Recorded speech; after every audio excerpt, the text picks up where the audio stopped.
Hey everyone, it's Aaron Morrow again, doing another weekly live. You know what? Brian LaFlame, my normal co-host, is out of town. I think he's doing like something special with his wife or something. I know, priorities, right? Anyways, I'm here with a special guest. Arik Davidson is a buddy and social media TikTok influencer. And I knew he was gonna make that face. He's actually a licensed realtor and a lawyer in Philadelphia. He's working full time in real estate. He's lived, studied, and worked numerous jobs in Philly since 2007, and he loves the city and the region. He's on the. I'm gonna let him know, or I'm gonna let him take it away with what the team is called. But Yeah, him and his it's wife is also an agent, or his wife is also an agent, and they're both on this team, by the way. So, so what so team are you on? You pronounce we it. we are on the help team, and the brokerage is called Elfant Wissahickon. Yes, Uh, definitely. yeah, so the Awesome. elf, they're both names, and the Wissahickon is both the name and the name of a river in the area. So it is. But if you're not from here, you're like, what am I pronouncing? Yeah, exactly. Well, I've been wanting to do one of these with you for a while. I've actually, so I think this is like my ninth YouTube live podcast Nice. for my channel. I've been working out the kinks and I've been scheduling in, like I'm trying to get clients on and other people. And I've actually, there's been a few people that have reached out that I've turned down just because I feel like they wouldn't fit who my audience would want to like watch and talk to, you Well, I'm know? I'm I'm, So. ha- I'm happy to be on and to hopefully provide good information for the folks that are watching and listening.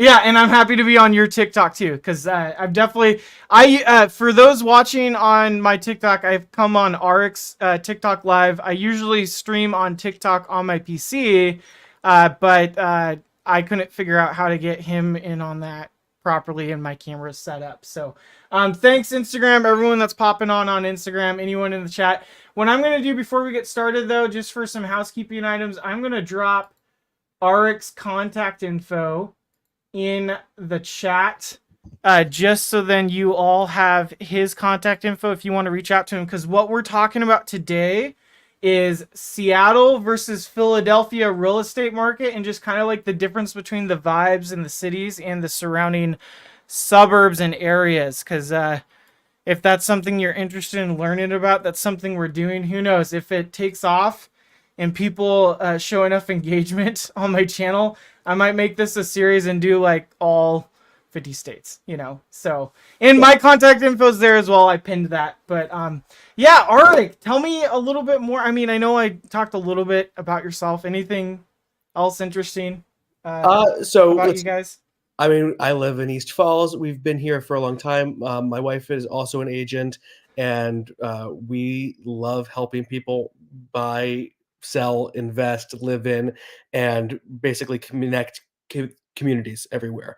Um, we love this city. We love our neighborhoods, and basically we'll talk to anybody about how great Philadelphia is.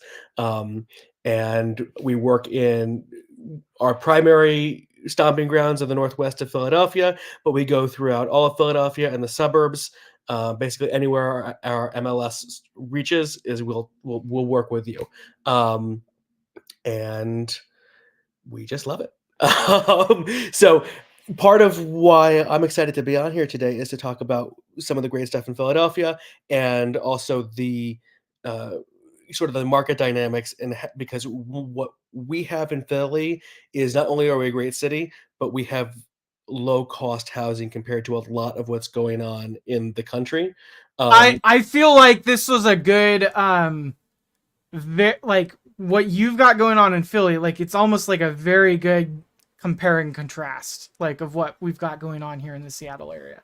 Yeah, because I Um, know I know basically to get into home ownership in Philadelphia is still surprisingly manageable for a lot of people. yeah, Whereas I know partly it's the industry and the population size and the number of houses, but the Seattle market I know is much more difficult to become an entry into home ownership.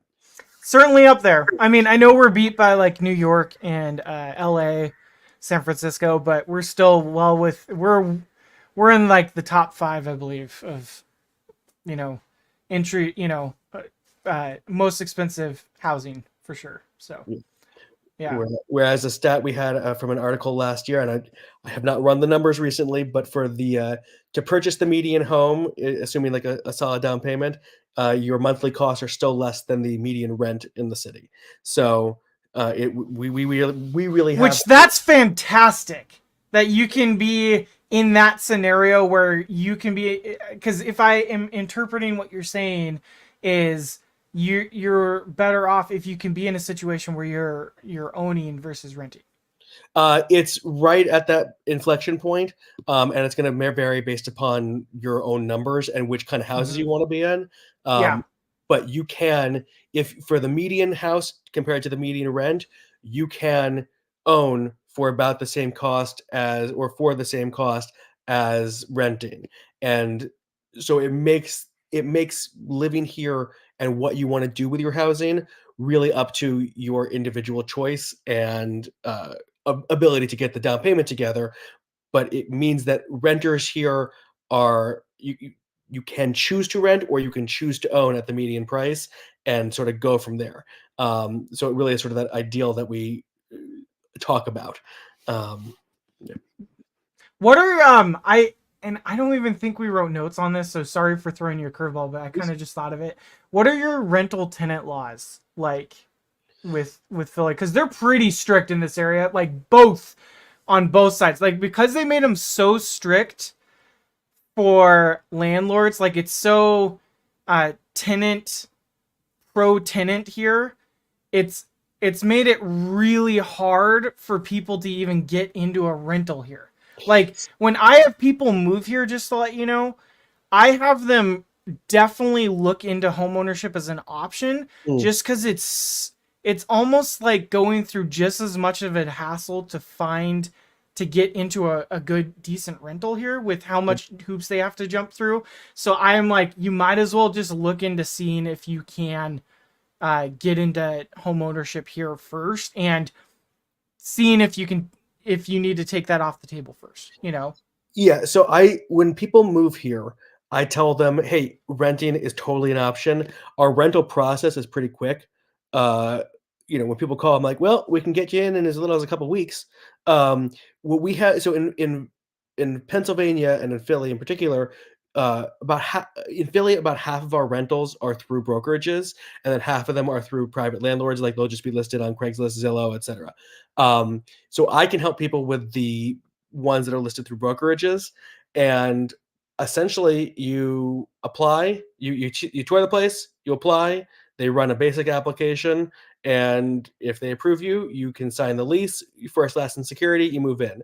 As far as landlord tenant laws in the city, I think that we are pretty well balanced because landlords will tell you that it's tenant friendly and tenants will tell you that it's landlord friendly. And in the spirit of compromise, if everyone's unhappy, it probably means that there's a good amount of each. um, I think that's definitely a good viewpoint for right. sure. So Yeah. look, it's easy to get into a rental. Hmm. um, I would say our notice periods are pretty good. But we do have a lot of well, we do have a lot of like institutional um, management companies and big landowners. A lot of Philadelphia rentals are what we would call mom and pop, so like under 25 units, right? And so there's a lot, and then a lot of people who have just owned for generations who will own two or three. So it does take a lot of. There's a lot of nuance and negotiation that happens. Um, but when you get into a place that's great, it's great. Um, and we have a combination of rentals in single family, multifamily, large buildings. You can rent in a lot of the condos. Airbnb has had a large um, cutback here uh, due to city rules. And so the short term rentals are less available, but the standard is sort of a 12-month lease. Got it. Okay. And I think we're going to talk about this later, but I'm fascinated by this topic because it's just not really going on here in Seattle, but build to rent. Um it's just with Seattleites, this is unheard of because they are used to just new construction to buy. Like there's like no new construction in the suburbs really to like I would have to comb to find where it's build to rent here. Like there's no big builders doing it. So Yeah, we don't is we that don't going on in Philly? so we have what we have right now is there's a lot of buildings going up in like that are buildings. So there will be buildings that you're like, oh, I wish this was going to be a condo, and it's for rent. But we don't have a large percentage or big builders coming in to do single family homes, and it's probably because we are a very urban area, right? Yeah. Right. Um, and even in the suburbs, the land use laws and zoning restrictions means that you can't come in and build like 40 homes. You're looking to build 4. And when you're looking to build 4, it doesn't make sense necessarily to have the build for rent communities. So we see a lot of home ownership here. We also see a lot of rentals. I think I found the stat is like around we're about 60% home ownership in the city. Right. Um, and so while there's tons of rentals, there's the new construction is single family attached homes, usually attached right now with a small HOA for the community area, and they'll usually turn some of those into rentals and some of those into um, owner occupied. And then Okay. the larger buildings that are being built, I'm seeing at least in my immediate community, like East Falls, are largely built to rent, but they're like 40 to 100 units, right? And it's Okay. like an apartment building. Uh, Yeah, and I feel like that would be I can imagine like in a home or in a tenant's perspective or a home like in a person that's looking to buy, that would be more reasonable thinking a bigger building is it's more typical that that's going to be a rental like an apartment complex or whatnot versus it's for a Seattleite it would be a shocker to start seeing these big master plan development communities that we have in our area start going up where oh no sorry this whole area you can't buy these single family homes now. They're for rent. Like it is happening in some parts of the states, you know. well, I think Matt's actually joined this live, I and saw Matt join us. Hey so, Matt, by the so way. but I think he asked a good question about Yeah. inventory and how that kind of impacts home values in the area. Right. So Philly has a surprisingly high inventory. So we really got to break this in the Philly area. We really break it down into 2 places: Right. Philadelphia, which is both the city and the county, and then the surrounding suburbs. So in Philly, Yeah. our we have 5.2 months of inventory in February right now, and I think the current inventory is 4,344 homes for sale, and that's single family homes or condos, right? But it's like single family, and when we compare that to the suburbs, and so our median home sale price in Philadelphia is $260,000. And partly it's that there is that inventory, partly it's the housing stock, but largely it is the inventory. When you look out into the suburbs, so like Lower Merion Township for us, for those who might know the area, we are looking at a right now in February, like we have 78 houses for sale, um, and 2.9 months. So the vast diff of inventory. So it is very much a mixed market in the city, and then in the suburbs, while we have some inventory, part of the reason that some things sit is condition and that people want too much, but the median home sale price in Lower Merion is 700K. And so it's just sort of Okay. a right. And so we're looking at more than double the median home sale price of just 10 minutes away in Philadelphia. Uh, Yeah, that makes total sense. And when we did when I was trying to compare notes when we were gathering information to compare um I thought it was interesting because your area is quite a bit bigger, so I was kind of comparing our cities when we get into some stats on population size mhm, and density and stuff. I felt to really compare the area because we have Seattle does have it's much like Philly where it's also a city of suburbs surrounding it, but to really kind of be more fair with how everything's close together yeah. geographically speaking, to compare with what you've got going on, I kind of have to compare the stats of all of King County that Seattle resides in. Right. And Um, so what are those for you guys? yeah, so current inventory is sitting at 1,852, Mm, and the median list price right now for King County is 836,000. wow. And as of December, so there's a little bit of a lag for months worth of inventory in our MLS. We're at 1.42 months of inventory for all of King County. Okay. Now, I'm sure that again, if I broke it and did some heavy research, that would go up a little or up or down a little, but it varies depending. Like in some areas, you might get down to zero point 0.6 months of inventory, and then some areas you might get up to 2. But like, there's nothing that's like above 2 in the greater Seattle region. Yeah. And Um, yeah. so in Philly, we're looking at a population in the city, we're looking at about 1.5 to 1.6 million people. Yeah. What is that compared to Seattle? Yeah, so all of let's see here. Let me pull up my stats here. So I don't so city of Seattle population currently is sitting around 762,500, Okay. and all of Seattle Metro, which includes King, Pierce, and Snohomish County, all three counties, is sitting around about 3,549,000. Yeah. So whereas our greater area, which includes parts of Jersey and Delaware, our metro area has 7.36 million. So we're quite a bit smaller than what you've got going on. Yeah. Right. I think part of what's driving, I mean, we look at the industries and we look at just the size. If you build a city to hold a certain number of people and then more people want to be there, it's inherently going to change the amount of inventory and the sales price. If we had, because if there's just no supply, then this, and people who want to live there, That's what we've been dealing with even like we've forever. We've had a huge supply versus demand issue here. yeah. Um Is yeah. in Seattle, is it driven by no new construction? Like, is it land Yeah, use? so I actually just so I on my YouTube channel, and I repurpose this content for my Mhm. TikToks. I do a monthly update, So, and I we had even the greatest increase in new construction production within the last year, and mhm, it's still we're far behind on what is going on with my camera. We are far behind on what we need to be built. So there's just not enough. Now, new construction, I mean, they are doing as much as they can, but there's just not for the population size, there's not enough homes. yeah. Um yeah, so now I think here I'm Seattle was very strict during COVID. Lots of shutdown. New construction was just halted.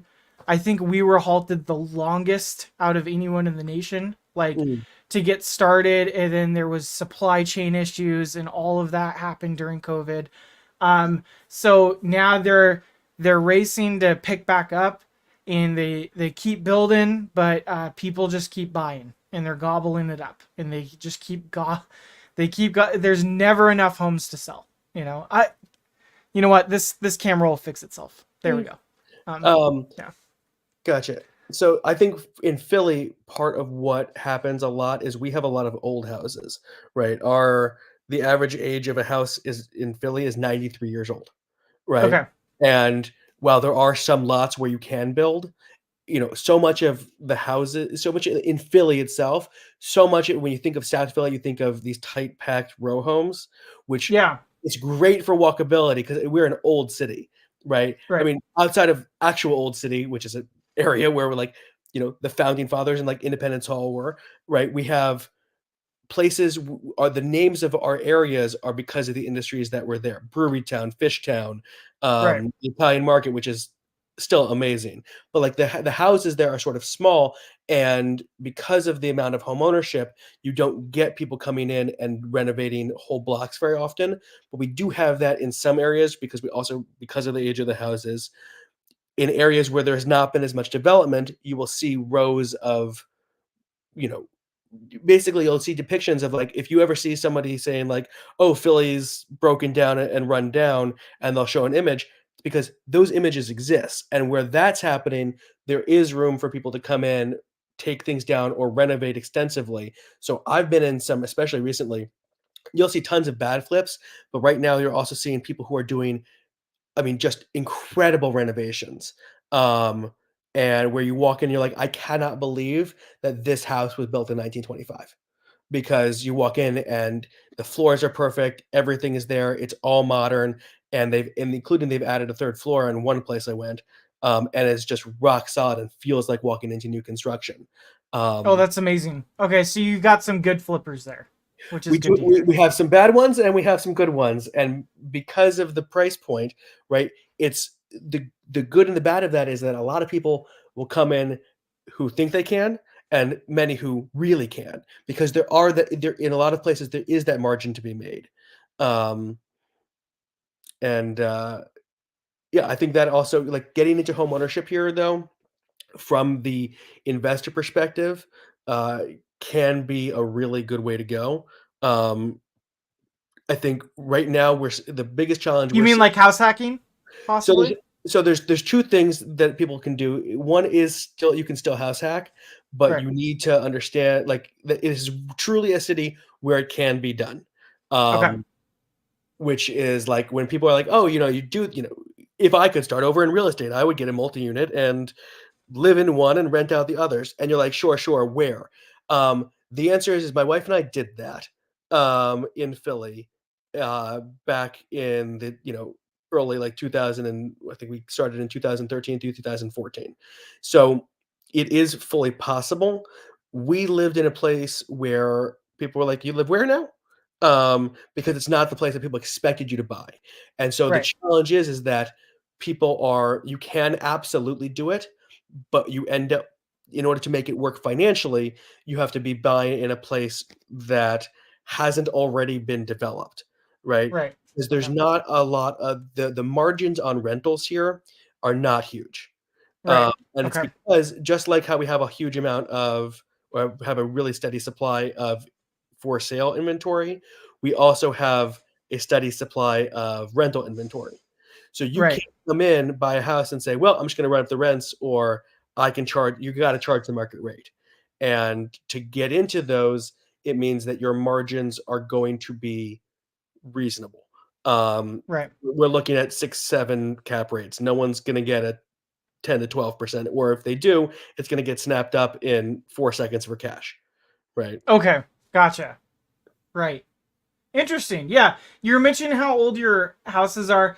When I looked at the stats to compare, the average home in the greater Seattle area is built in 1971.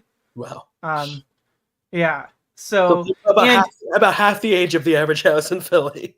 yeah, yeah. Now I go into plenty of old homes like in because that's taking the greater Seattle area. Like I go into plenty of older homes. Like when Mhm. you go into um, the greater Seattle area has a lot of neighboring bigger cities. Like or not bigger, but like Seattle's the biggest. But then the second largest city is Tacoma. Then you've got Everett's up north, and then you got Bellevue, which is like right across uh, a body of water, small body of water. Anyways, you've got and Bellevue's kind of where the money's at. You know, you've got like the tech on the east side where Bellevue, Redmond, Lake Sammamish, Issaquah, Mercer Island. That's where all the money's driving a lot of prices up. I mean, that's where you can easily to like I was just working with a buyer that they're like, we're setting up a search for them and they're like, "Oh, can you just send me anything in those areas that's at 1 mil?" And I'm like, like you need to get in the sync. That's not gonna like. So I had to show her. I had to walk her through. I'm like, we in each city. I broke it down. And I was like, this is the minimum. This is the very minimum price point for Issaquah right now. 1.6 mil. Redmond, 1.8 mil. Like I was listing them out. Right. I forget where I was going with that. Oh, right. So Tacoma and Seattle you can find a lot more older homes, like historic looking, where you get some good flippers in there that rejuvenate it but keep like the historic look, Mhm. which is beautiful and phenomenal. And then you get some people that like do some botch jobs, which is like, ugh, you know. Yeah. Um, by the way, how are some of your builders? Because um, I always tell people to not skip the home inspection, even on their new builds. Because I had even like well-known builders here. I had a client one time, again, I don't name names. They went into a new construction and there was no insulation in the attic. Yeah, And so for me, I yeah, deal with so little new construction, um, okay, and partly because that's just if you're doing new construction. So the new construction is the buildings, a couple small HOAs where you're, like, taking 20 houses, and so, I know what to look for when I go into the houses, right? yeah, Partly because it's you get used to, showing houses that are really old, right? right, So, my ability to walk through a house, I attend every inspection I can just to learn about how everything I can, and that definitely helps. And again, I when I go into a house, I preface by saying I am not an inspector. These are inspector questions, but here's what I'm seeing. Um, and so some of the new construction, I don't know the big players because the big players, which there are several, like the Post Brothers, right? Like they are doing these developments and these investments, but a lot of that is in-house. So they will have their own agents. And so if I have a client who is looking for that in that price point, in that neighborhood, we might see 1 or 2, right? got it. Yeah, And sort of like I was in a new construction, a 2023 build the other day.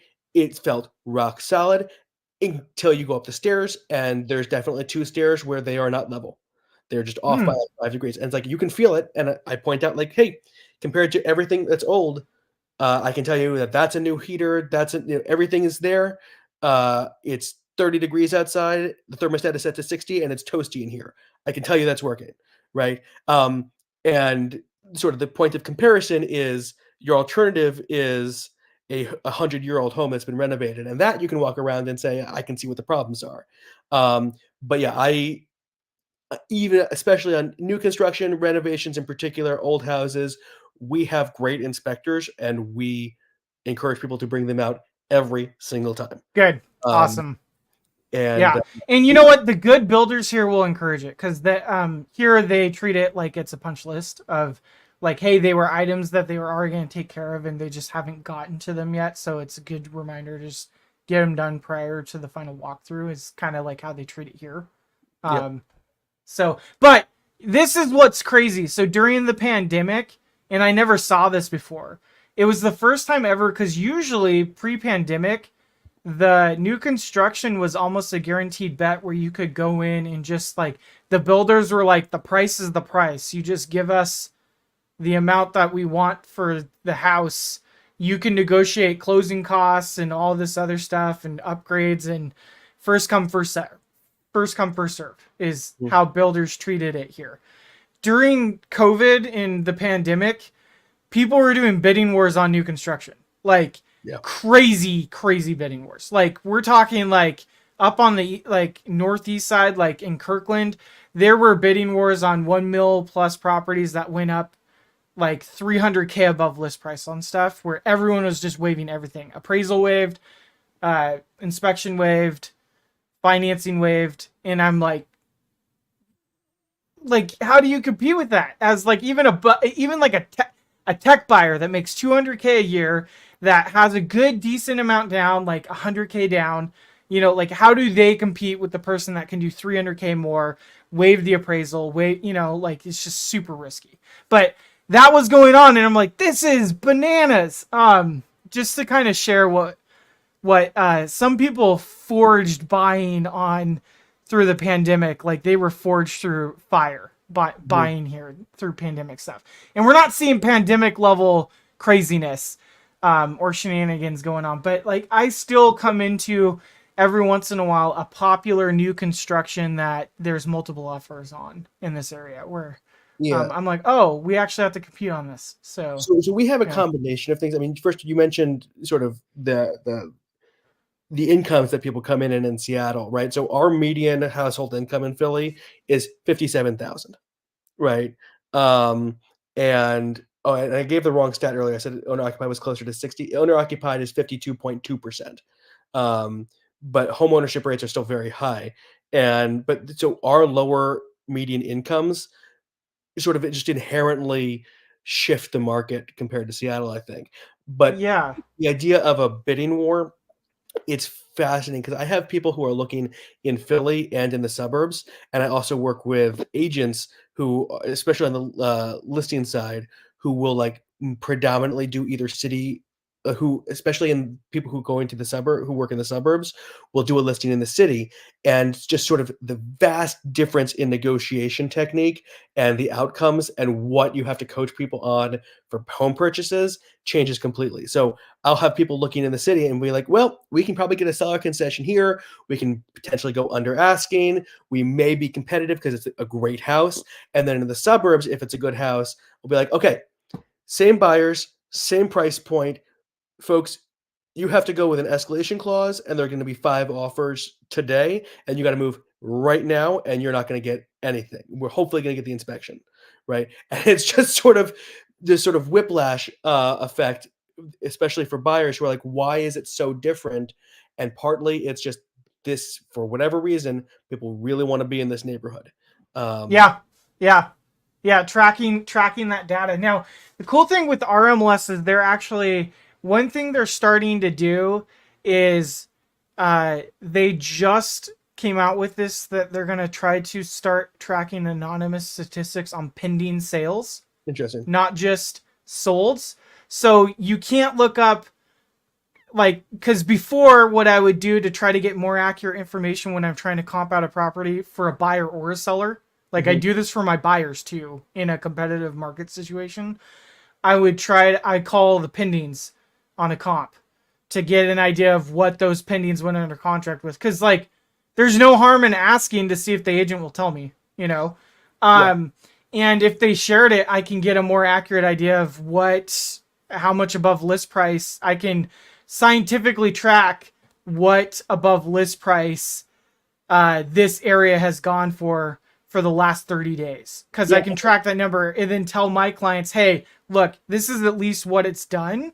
So if you're trying to figure out what to do in a bidding war, Mhm. then you've made an informed decision. And my clients feel better about that because then they're like, oh, well, whatever number we picked in our bidding war or our max offer, then if someone went above that, then whoever beat them was just like the record breaker, you know. Sure. But the And cool thing is the MLS will start providing that info, you know. having access to the more Yeah, recent your data, the stronger your ability to make yeah, informed choices is certainly. right. Um, I think that for us, I things don't move quite as quickly here, um, and I will find that agents don't usually tell us like, hey, what the other offer is, unless the seller, of course, wants to.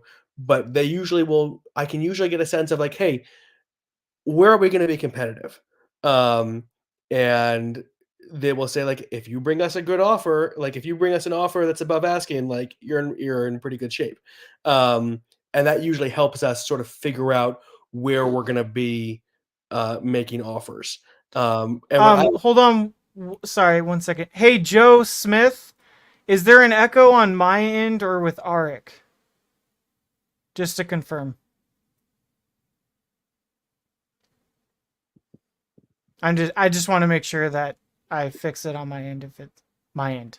Oh, I don't know how to fix my echo. Okay, everyone's saying are my you echo. muted? Are you muted on your phone? Should I be muted on my phone? On your phone, you should Let's be see. muted. Oh, Sorry, just the not the you turn off your camera. There you go.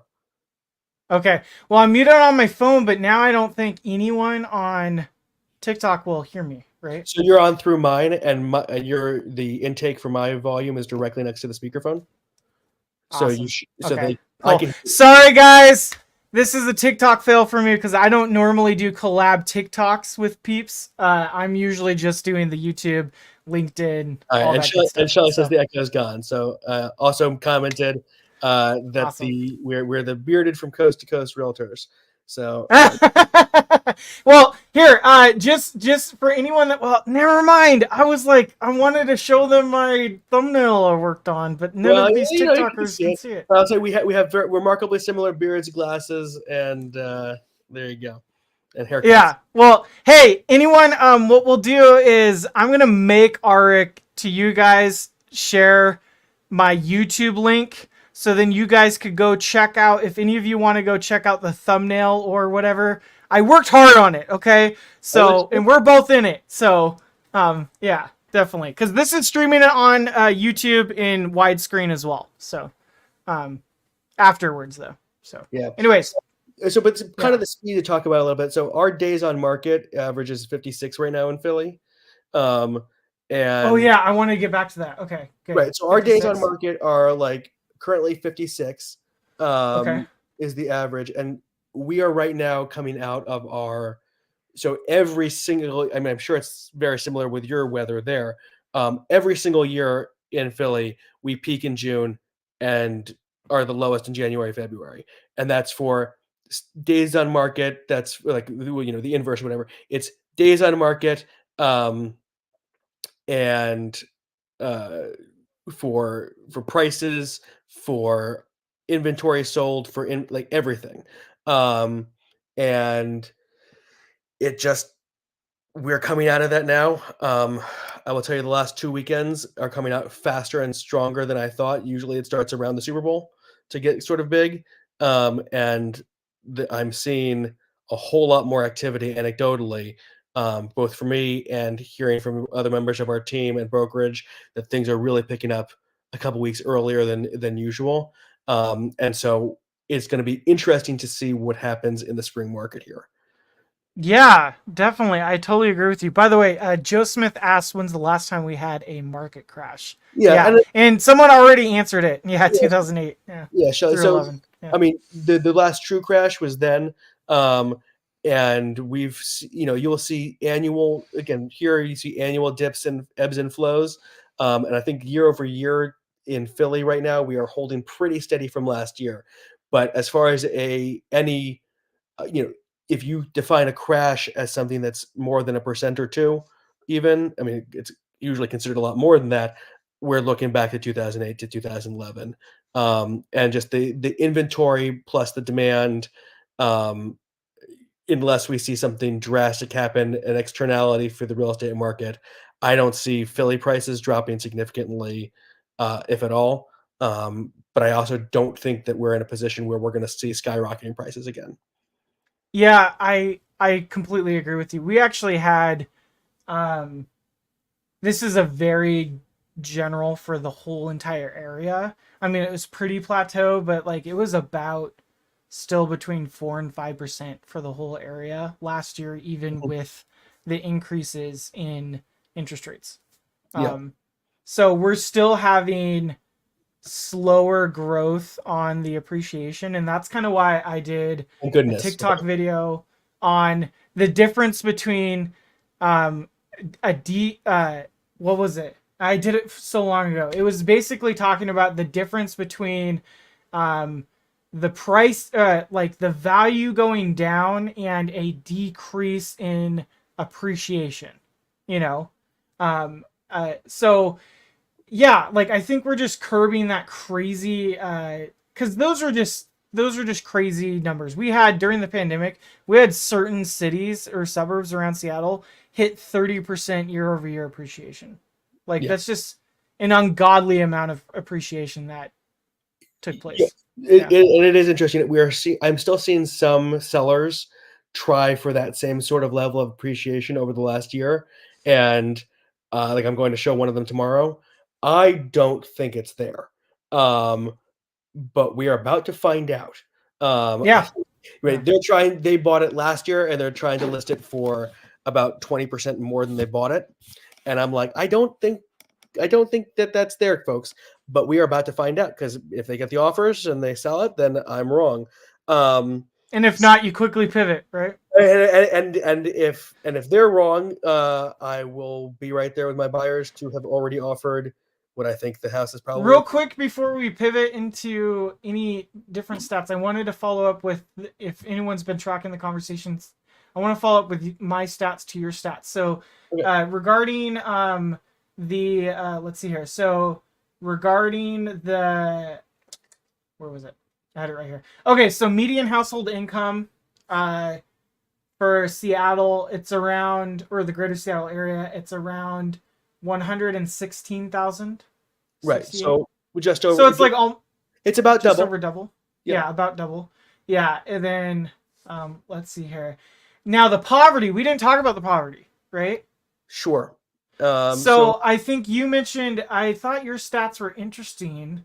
so Philly is pretty consistent around this since I started looking at this when I was years ago before I was in real estate. We're at 22.7% poverty rate in the city. Okay. And we really, I mean, this sort of goes to reflect the fact that so our average home price is much higher than our median home price. Yeah. And I'm sorry, like, so the average is closer to 4, whereas Okay. the median is 250, right? Th- And part of that is you can get houses here. It's very neighborhood based. There are houses where you can pick up a house for under 150K that's livable, lived in. That you could also get one that needs a ton of renovations, right? But they Right. are available. But then in places like I have a recent video on East Kensington where you can truly right now get a $690,000 house within a 4-minute walk of a 156 to $200,000 house, and just sort of the vast array of housing here. Um, that's crazy. yeah, Yeah. and part of that Yeah. is that our median income is lower and our poverty rate is higher. Um, Yeah, I looked up our statistic, and I don't know. This is from the most up to date census data I could find, but it was around 10%. But here's the thing. Here's the kicker. Our homeless population is astronomically high. mm. We are I think the third in the country for homelessness. And given the Um, winters up there, that's always surprised me. yeah, so we have a huge homeless population in King County.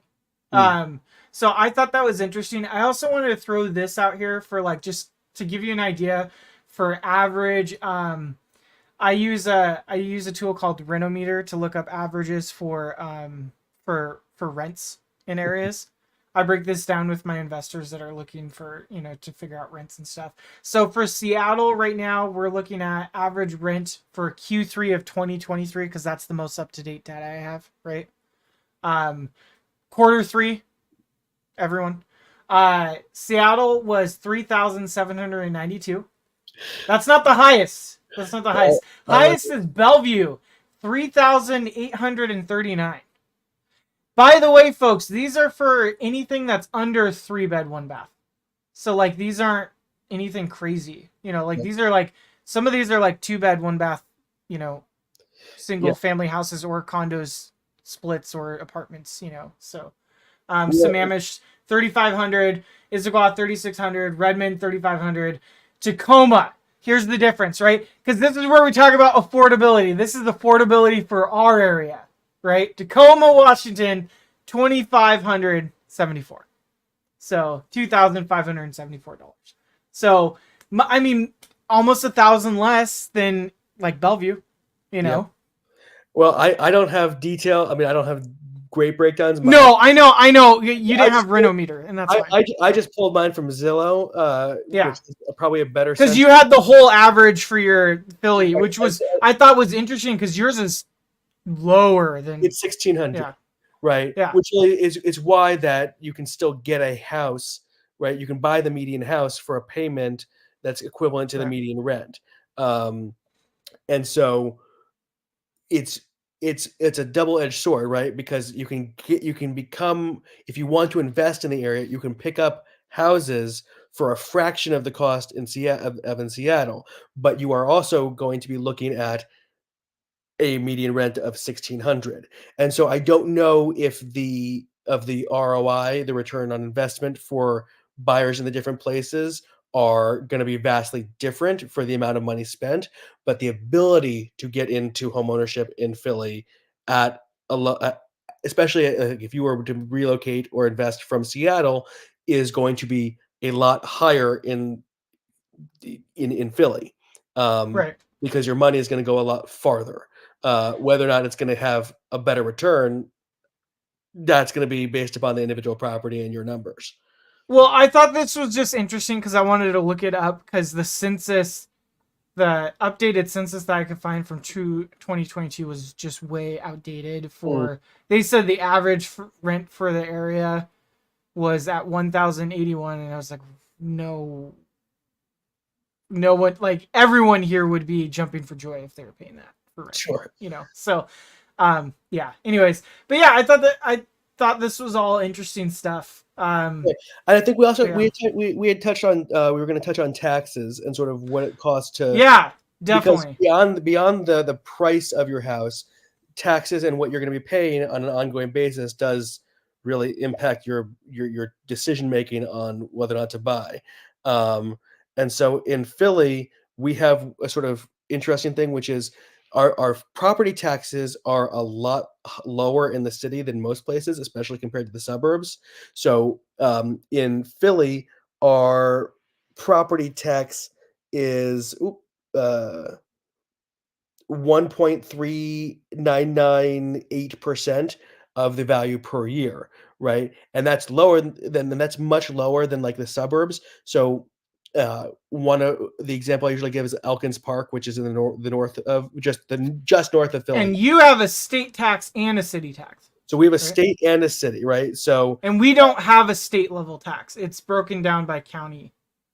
right. Yeah. And then the we have a high transfer tax, which I think is part of what stops major investors from coming in. That's one of my theories, because you are automatically going to be paying. It's 4.27% transfer tax, and that's 1% to the state and the rest to the city, and that's traditionally split between the buyer and seller equally.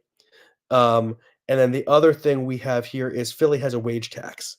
And so for some people, they at a certain income to property point, they start looking as to whether or not it makes sense to live in the city and own in the city, or if it makes sense to live and own in the suburbs. And that partly depends upon where their employer is based. So like a suburb based employer, I can tell somebody, hey, if you come and live in the city, you're going to pay automatically, you're going to pay all this wage tax, but your property taxes are going to be lower. And so we start looking at, there's a certain inflection point where we start saying, do you want to buy in like, are your does the taxes mean that you should live in the suburbs at a higher house cost, at a higher property tax?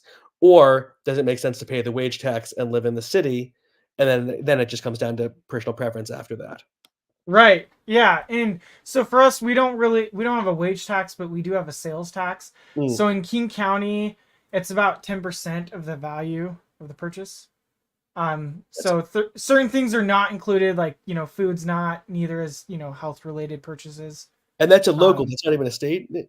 yeah, that's King County. Wow, Yeah. So that's per pretty. county. Now our property taxes, they're approximately 1% of the value of the property assessed by the county. So it's like 1.09%. And then what we have, like, what would what would be basically like your transfer tax is like our excise tax. Mhm. So that's paid by the seller, and it's a graduated tax, like kind of like income tax, like a graduated system. So basically anyone that's equal or less than 525,000, it's at 1.10%. And then like 525,000.01 up to 1 mil 525, it's 1.28, and it keeps going above. Like there's the highest bracket is anything that's above like 3 mil 25,000.01. I don't know why we have these point zero ones, but 3%. So yeah, and that's not like a buyer and seller, but we still over here we do have like buyer and sellers have their own closing costs, that they Mhm. take on when they buy. Yeah, I thought it was also interesting because before we had a nice discussion about how closing works, which is a little bit different too. You know, like you have closing the same day as when people sign their final docs versus here, typically it's done like sellers sometimes do it days before it's closed, and then usually buyers are doing it at least like the day before or sometimes the day of, or like, you know, the morning of if it's Yep. rushed. So Um here yeah, you can definitely you sometimes you can sign this, you can sometimes sign before. Title company is going to tell you, and it does vary. If you have a mortgage in Pennsylvania, in the area, if you're doing a mortgage, you have to have a wet signature, which yeah, is also, I think that might be being updated. Shelly's on the live as well, might be able to comment on that.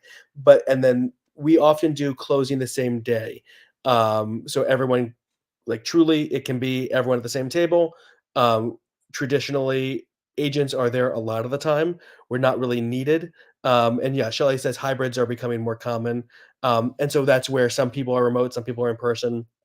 But you own the house when you sign, and then the deed gets recorded. The deed recording in Philly can take a long time. So you get like the temporary, it's basically like when you're, I'm going to give a bad comparison here, but basically, kind of like when you have the temporary registration, you own the house even right, prior to the deed being recorded. right. Now, could that lead to problems? Yeah, if somebody else was like messing with the situation, you could have, but that's what title insurance is for. Right. So the you are gonna go, you're gonna do your final walkthrough, you're gonna go to closing, you're gonna sign, and you're gonna own the house, and then you're gonna go from, assuming there's no lease back, you're gonna go from the closing to the house that you now own. Like I've driven with people back to their houses now that are now theirs. So the closing day is pretty fast, uh, and Awesome. it's kind of fun. Yeah. It's a big, Yeah, definitely. A few other things because I know you have a hard stop soonish, so I kind of want to like make sure we kind of wrapped up some of our fun stuff. Obviously everyone knows we're kind of like a tech corridor up here. You know, we got like Microsoft and Amazon. You know, we've got some like Google satellite offices, Meta satellites, Facebook, Meta. You know, mhm. Expedia, Starbucks, T-Mobile. I don't know. Who do you have as cell phone coverage over there, by the way? Oh, Like, who so do you use? we are split, AT&T and T and Verizon, Okay. pretty equally split throughout the city. You're Okay. gonna get Verizon or Comcast is gonna be your, internet service provider, Yeah. and in fact, Comcast, our Comcast Center is one of the more iconic buildings in Center City, Yeah. Comcast 1 and 2, and then you have the, uh they're also one of the larger employers in the area. So our biggest Gotcha. employer is Penn, the trustees of the University of Right. Pennsylvania, which Okay. is, so our big industry. I mean, we have food, we have biomed, um, medical. We have like 53 area high colleges. I'm so sorry. Yeah, you've got a lot. When I was looking up the stats, I was like, man, I'm kind of like, you got a lot more going on for colleges than you We do. have a Yeah. lot of academic institutions. It's actually Yeah. why what brought me back to Philly was undergrad, and then stayed for grad school. Um, and loved, and then was like, oh, I love this city, and I can afford to live here, and I can get a job here. That's a win-win-win. Um, and yeah, living here is, so we have tons. If you're in the medical space, the academic space, the research space, Philly is a great place. We have some tech, but it's mostly in the biotech area, and medical research. Then and the largest employers are still the school district and government, um, and we also have a lot of tourism. People do come here. I mean, we are. And it's something, it's funny that I forget this because I live here, and like I will just randomly go to, like, yeah, I'm walking past Independence Hall, right?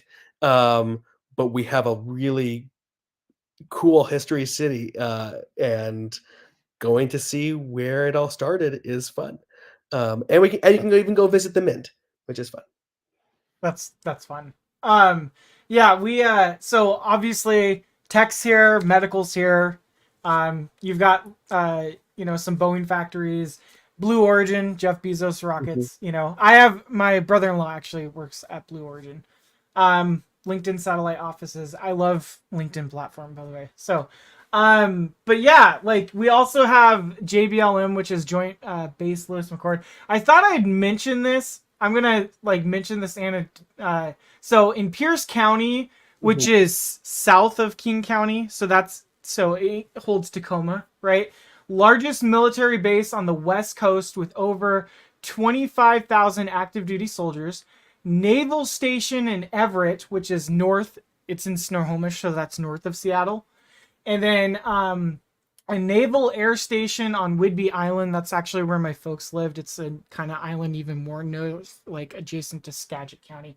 Kitsap Peninsula, part of the Seattle, and is home to a naval base, Kitsap, which includes the Puget Sound Naval Shipyard in Bremerton and Naval Submarine Base, Bangor, site of the third largest arsenal of nuclear weapons in the world with more than 1,100 warheads of submarines. I Yeah, forgot this stat, and when I looked it up, I was terrified again. well, I But think remember the no, geography kind of makes sense for that, right? I I mean, know, I know. I'm like, I forgot because right. every time I like, I'm always like looking up like on YouTube. Like, I'm big like science buff and like into like like nuclear technology and like nuclear Mhm. fusion and science and all that good stuff. But I always forget. Like, I'm like, oh, we're not anywhere like near silos and stuff. But then I'm always like forgetting. I'm like, wait a minute, the subs. Anyways, yeah. So, I mean, so um, yeah, we have some active duty, but we are much smaller. It's not a yeah, there is a presence here, but it is not a. I would say it is not part of our daily experience for yeah, many of those in Philadelphia. Although yeah, occasionally we get the helicopters flying over towards Valley Forge. Um, yeah. so the last thing I'll say is Philly is great. We got great restaurants. We have great culture. We have exceptionally good at not quite getting their sports teams, but we do have the best mascots, in my opinion. And uh, the other thing I'll say is living here is manageable, right? We have pretty good public transit. It's not like living in New York, but SEPTA really does get you around from this. Like it's great for commuters in the suburbs, and then great in center city. And our bus routes, so you can people really can live here without a car. It's also great to have a car, um, but the commutes are generally not. They're not notoriously bad. People are like, oh, I don't want to do that. Um, but I can't say enough good about moving here, investing in here, and living here. That's So, great. Yeah. um, And I'd say just for time's sake, because I don't want to hold you hostage, but it transportation here is pretty good too, even though we're really, really, really, really gridlocked with just like two highway or like, two major freeways because we're just crushed between water and a mountain, or mountain range. yeah. But if any of you want to know more about how good our transportation system is, call me, or have it go through ARC and have reach out to me through that way. Make that connection there. I wrote down real quick just for us, just to let you know, our food scene. Depending on who you talk to, right? Because this is just, I'm not going to represent everyone here because Seattle's a melting pot of cultures, Mhm. But we got a lot of great Asian and seafood here. Sure. I would say we have a lot of good steak and all American and meats and stuff, and we have a lot of good vegetarian and vegan options here as well. And people who are like gluten intolerant and dairy and all that good stuff. And then coffee, coffee, coffee, coffee. But all the Mhm. food's very expensive. I watched your video about DoorDash, and yes, super expensive. Like to do DoorDash over here or anything or just buy in the grocery store. And then also the vibe here, like the Seattle vibe is like you've heard of the Seattle freeze. Like people are kind of clicky here and like in certain areas you have to work harder at developing friendships, Mm. and as you go further out from the major cities, I think it's easier to maybe find those friendships. But then like we have a lot of different, again, it's a melting pot of cultures and ideas and religions, and I think you just have to find those people that you vibe with the most, Yeah. and it's really interesting. Like I live in Covington, which is South King County, which is kind of right smack dab in the middle between Kent and Maple Valley. And that's like in South King County, and Kent's more, it's suburban, but like that's more, I would say leaning like more liberal. And then like you've got like Maple Valley, which is actually like closer to rural, like leaning more right leaning, you know? And so like Covington's just kind of this like small city right in the middle as like a buffer zone. So like it's just you got this whole melting pot of ideas and cultures, and I love it here. But yeah, you've got that kind of like Seattle freeze going on where you just kind of have to work at finding your tribe here, you know? Yeah, I think I've found that not only does every neighborhood here have a different sort of feel, but Yes, you are yes, by the suburbs. Yeah, you are yeah. very much going to find your community here. Uh, Yeah, no matter what I mean, truly, no matter what you're into, we got that. Having said that, I would say that, and this is maybe something that's going to ring true to people right now. I think Jason Kelsey sort of very much represents the Philly vibe in a lot of ways, which is just like, yep, why am I wearing flip flops to the bus? Because why wouldn't I wear flip flops to the bus, right? What are we like? Yeah, I'm gonna take off my shirt and chug a beer with the fans. Um, but I'm also gonna show up and put in the hard work and be consistent and be there and be committed and love the city. right. Um, Yeah, and you know, very few, sure there are people here who will show houses in suits. But we are, I'm about to go to a showing. I'm wearing a polo. I'm gonna have jeans on. That's what I'm going in. right. We are a city that has very little pretense, in my opinion. And well, not everyone is going to be friendly. Everyone's going to help you out, right? That's Uh, great. That's awesome. so Yeah. yeah, That's good. Well, Arik, I've really enjoyed having you on. This is awesome. I'm glad that you were like my first guest host. I've been wanting to figure out a perfect time to make this happen. So I think that went off without a hitch besides my echoing for the first 30 seconds. So thanks, Joe, for pointing that out. That was a super solid. Other than that, so we'll do my we'll sign this off. But again, final reminder, everyone, for watching everywhere else, because LinkedIn or TikTok, you know how this works since you're watching from Arik's platform. But again, I'm Aaron Morrow. This is Arik Davidson.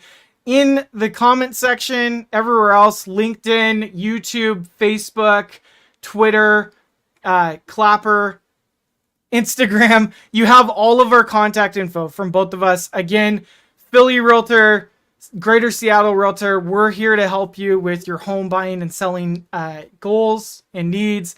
Go watch our content, reach out to us with any questions you have, and we'll probably collab in the future sometime soon. So, thank you for having me. This has been great.